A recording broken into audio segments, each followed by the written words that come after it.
They may not be citizens or have the proper documentation, but the vast majority of immigrants are not criminals. They pay taxes and are good neighbors. They are faithful members of our churches and mosques, synagogues, wadara, and temples. I ask you to have mercy, Mr. President, on those in our communities whose children fear that their parents will be taken away. That was the Episcopal Bishop of Washington yesterday at the National Cathedral, talking directly to the president, directly, eye to eye, about compassion, humility, kindness, honesty, honoring the inherent dignity of every person, talking to him about respect, about mercy. This is not his usual bailiwick. It is hers, though. Joining us now is the Right Reverend Marianne Edgar Budde. She's the Episcopal Bishop of Washington, D.C. Bishop Budde, I really appreciate you making the time. I know you have a lot of options where to be, and I appreciate you being here. It's great to be here. Thank you. What made you decide to make that appeal the way you did, to ask him for mercy in that way? Well, as you summarized so well, as I was thinking about at the end, toward the end of my preparation, the pillars of unity, it struck me that I was missing one, and that last one was mercy, to have mercy and compassion. And rather than state it in sweeping terms, I thought I would acknowledge to the president, acknowledge that he had come to the highest office of the land, that he had millions of people had entrusted him with this power. And I wanted to make, as you heard, a plea, a request that he broaden his characterization of the people that are frightened now and are at risk of losing everything. And I thought that that would be the more respectful way to say it, and also to appeal to not only the president, but to all who might be listening, to appeal to what we know to be true about our immigrant neighbors, who they are, the kind of people that we're blessed to be among, and to remember them in our understanding of what it means to be America. Your opportunity in that moment to minister directly to the president is a very unique moment. I know that you've been the bishop in Washington for a long time, and you were there for his first inaugural as well. But I wanted to ask about the broader question of the role of the church right now in moral leadership in this moment. We have seen the Catholic Church, the Episcopal Church, elements of the Lutheran Church, other congregations all over the country, very diverse types of churches, offer themselves, for example, as sanctuaries for people who are facing deportation. What do you see as the role of the church in helping lead the public and helping us understand what our moral responsibilities are right now? Right. That's a great question. I would say the first and primary role that we have is by example. You know, to take the teachings of our faith, to welcome the stranger, to love as we've been loved, to be compassionate, and to live that out in real terms with real people in our communities. So that's foundational.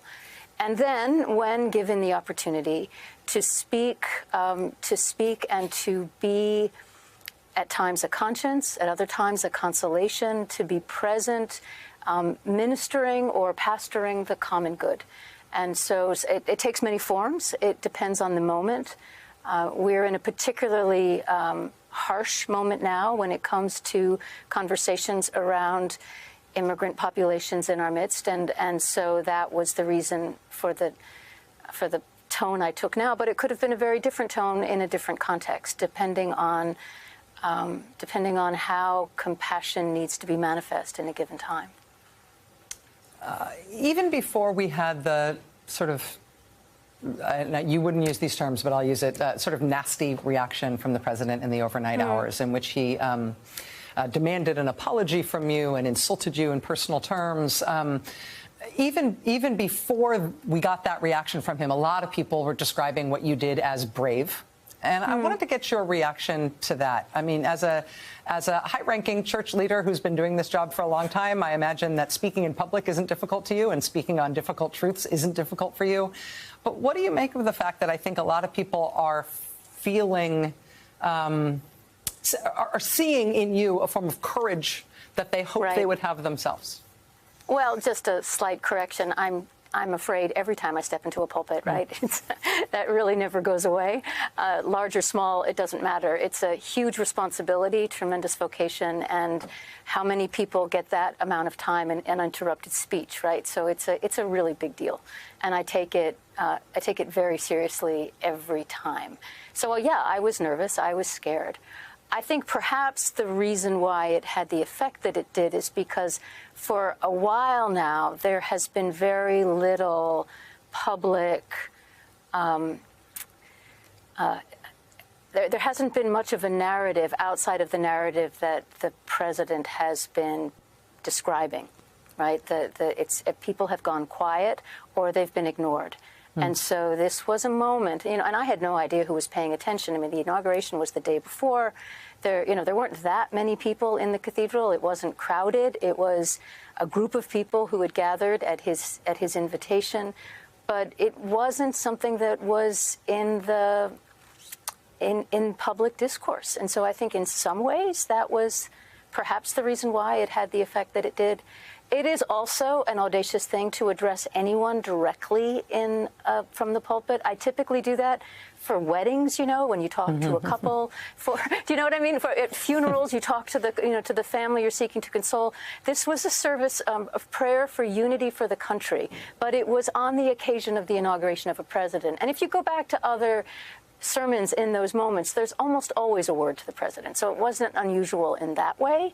But in the particular moment we're in, it filled a space that hadn't been occupied for a while. Bishop Buddy, I'd like to just ask you one last question, and sure. I'll give you from the outset an opportunity to not answer this if you don't want to, because it's perhaps not fair of me.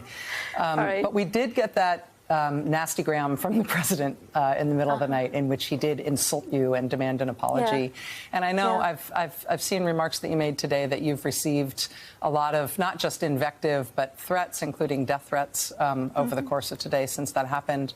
And I would just ask if you wanted to respond either to the president or to the people who have wished you ill in response to this.